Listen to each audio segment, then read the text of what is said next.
this video, I'll show you how you can fix the disconnect and reconnect in Discord.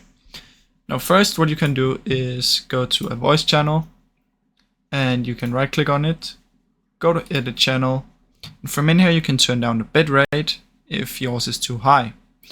Now keep in mind this only works if it's your server, but you can do it and turn it down.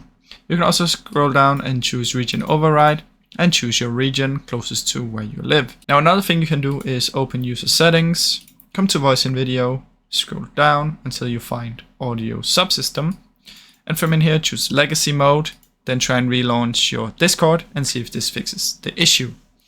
Now if none of these work, you might have some internet problems, so make sure you're playing on good Wi-Fi or using a cable, and that's about it, guys.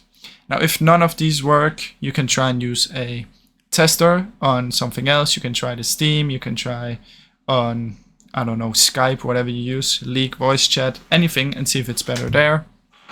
If it is, then try and uninstall Discord and try again. Now I really hope you enjoyed this video, and if you did, please leave a like and subscribe as it helps me out a ton. Thank you so much for watching.